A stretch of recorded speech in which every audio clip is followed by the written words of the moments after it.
Hi, it's Mine Crypto here. I hope we're having a wonderful morning, afternoon, evening, wherever you are in the world. Remember, this isn't financial advice. Always do your own research.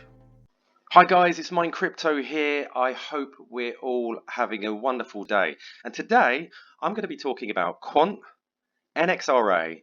Now the reason why I'm going to be talking about these coins is because I believe in them. I have utility. Because I'm a utility maxi, I believe in business, I believe in real use case. I believe in stuff that functions in the real world. I'm not into meme coins, although I'm not against them. People want to make fast money, they can. But I believe in business. So my background is I'm a psychoanalyst. I work within social behavior and group social behavior and obviously individuals, and I work within corporate business. And I have done for over 20 years. And obviously, I love crypto because I see it as being the future, especially with regards to real world utility and where we're headed into in the future. So I'm an author. I've written several books over the last, say, 10 years or so, covering certain elements of psychology, mental health, motivation, and everything in between. So I'm a published author, and essentially what I do is I study people and I study groups of people, especially within the corporate environment, trying to get them to be more cohesive, whether that be individually or whether that be within groups. So what I try to do over the last couple of years, especially with regards to trade analysis, groupthink, all those sorts of things, studying and researching people like Gustav Le Bon, Francis Galston, and other stuff, which we will talk about in a moment. And this is about the wisdom of crowds. Now, as you can see, we're currently in Fear 49, which is around about center. And this is a very good guide of sentiment. Now, sentiment is like a consensus of how people are feeling by, how they're trading and everything else.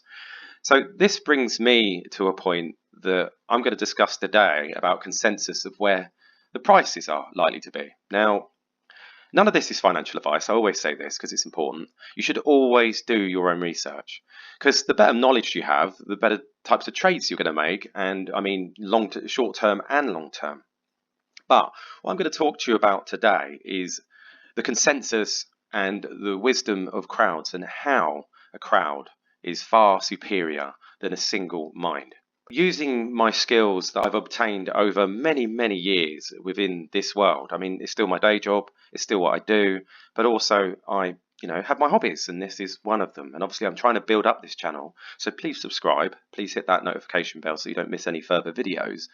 But I think today is going to be really interesting, especially with the material and the things that I'm going to talk about, because it's how everything works and how we're going to move into the future.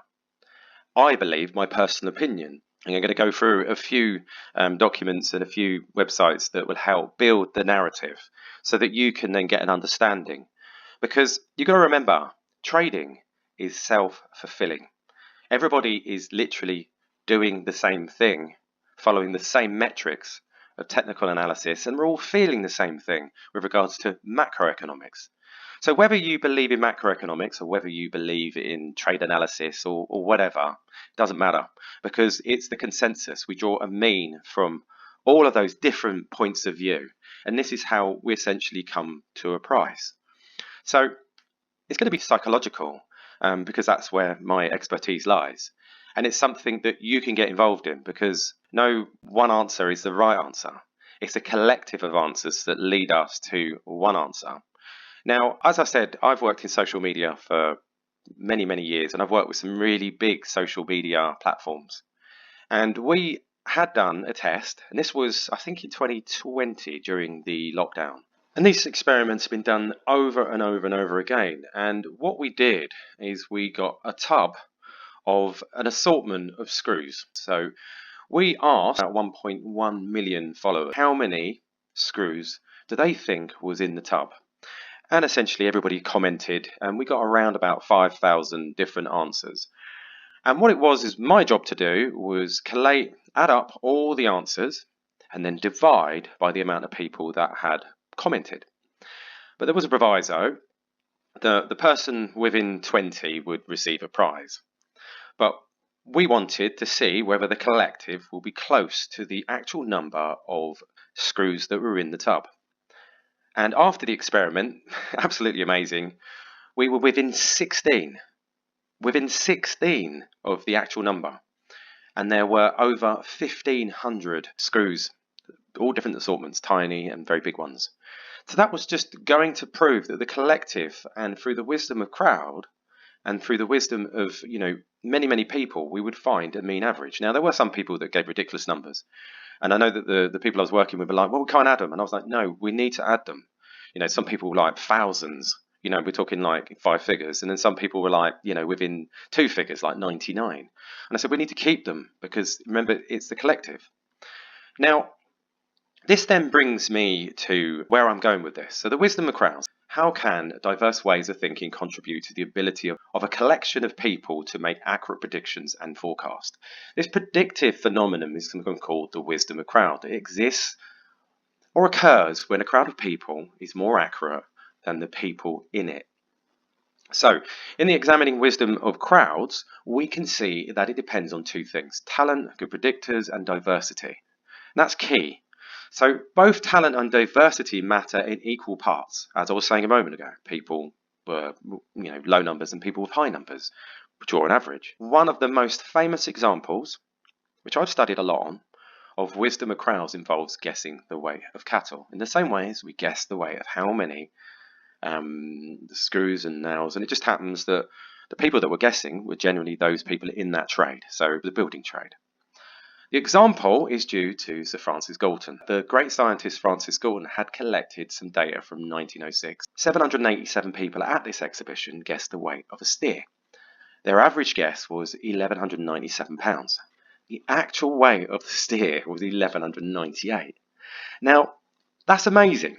Absolutely phenomenal. And it's due to the collective that draws the mean average. And this is what can be utilized within trading.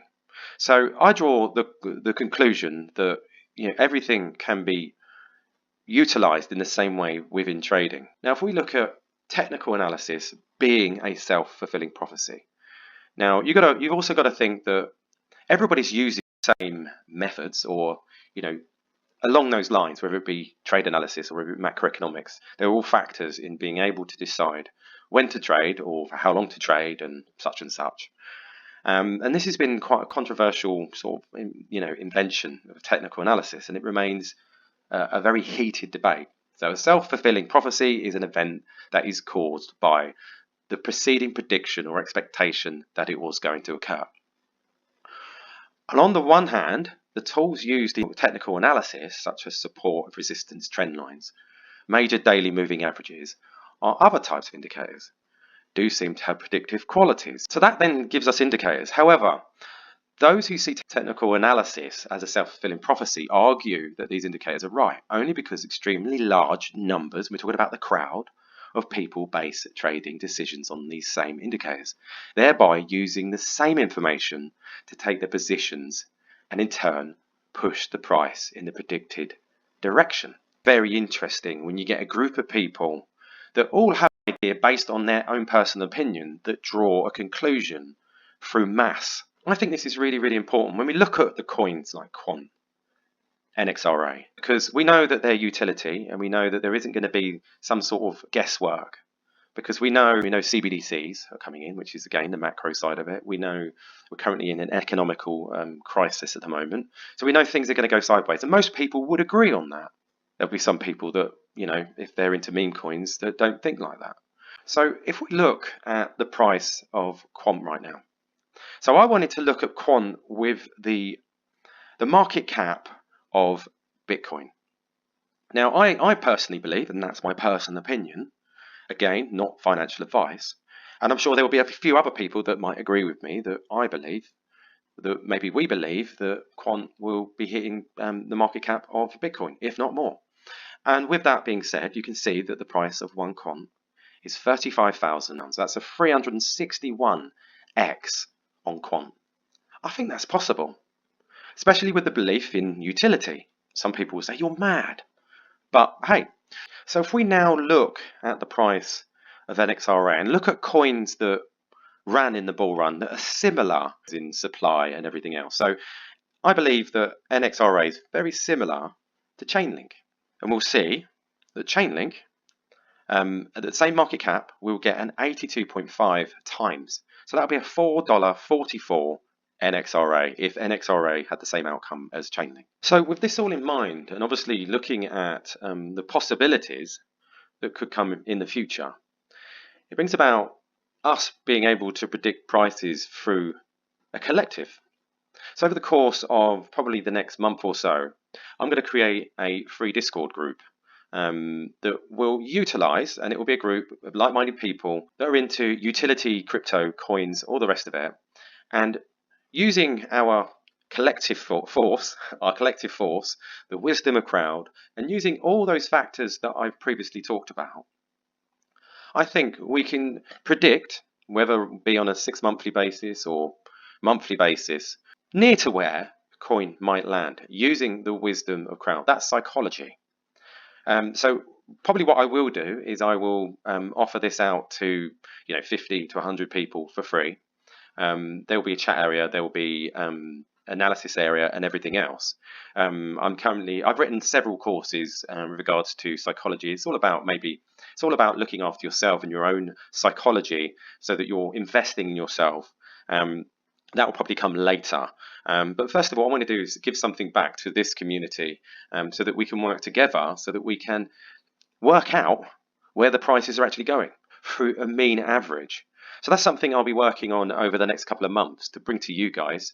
Remember, please subscribe. Please hit that notification bell so that you don't miss any further videos, and please share this, because I want to bring in as many people as possible that are like-minded, not necessarily like-minded, but I mean in the sense that we all have views and opinions that draw a consensus based on the group's ability to pinpoint, and a lot of it's research for me, and being able to help you guys find, collectively we can work out the numbers together, and essentially that will lead us into the next bull market, whenever that is, whether that be 2025, 2026, or beyond to 2030, where the people talk about the Great Reset.